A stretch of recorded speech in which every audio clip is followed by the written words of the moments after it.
Executive modern class में आपका स्वागत है। पिछले क्लास में हम लोग वर्ण विचार, प्रत्याहार और उच्चारण स्थान के बारे में जानकारी प्राप्त किए।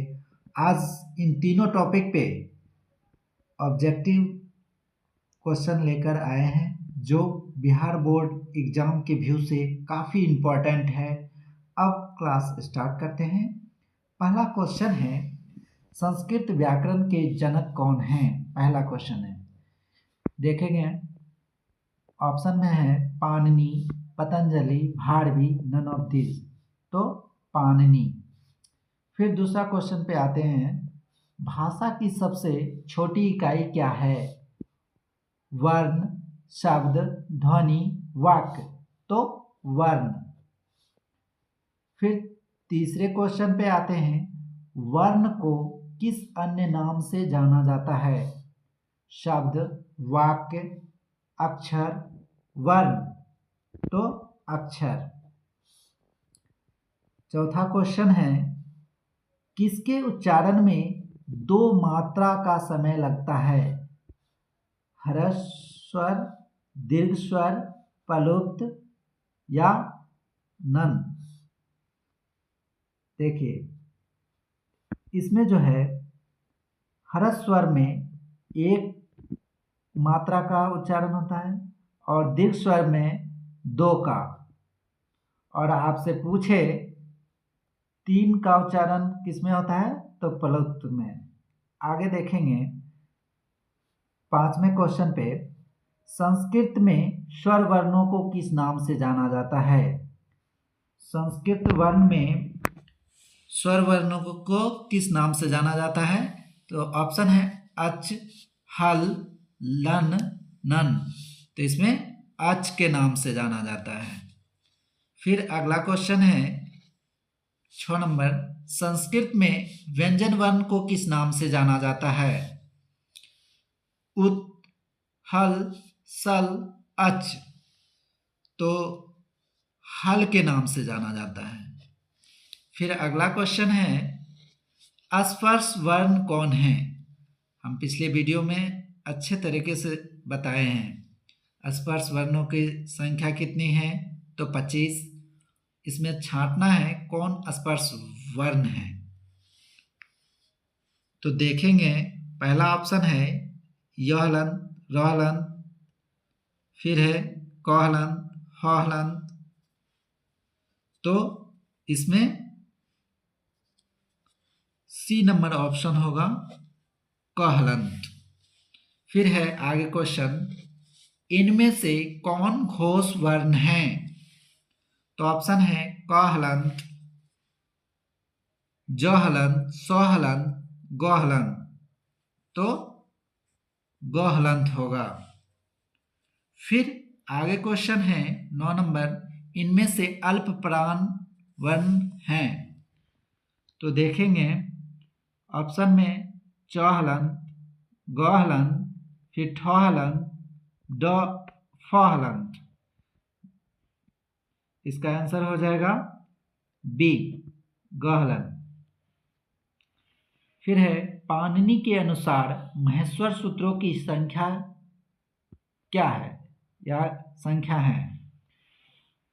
पहला ऑप्शन है 16, दूसरा ऑप्शन है 12, तीसरा ऑप्शन है 14 और चौथा ऑप्शन है 18, जिसमें सी नंबर ऑप्शन होगा 14। अक प्रत्याहार में कौन कौन वर्ण आएंगे? तो लिखा हुआ है पहला ऑप्शन में अ, ई, उ, री, लिरी।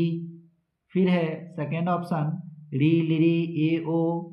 फिर है सी ऑप्शन झ, भ, य, नन ऑफ दिस।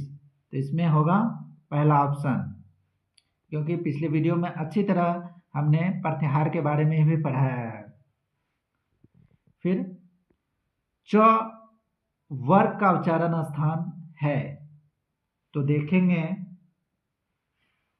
मूर्धा पहला ऑप्शन, फिर है तालु, फिर है दंत, फिर नासिका।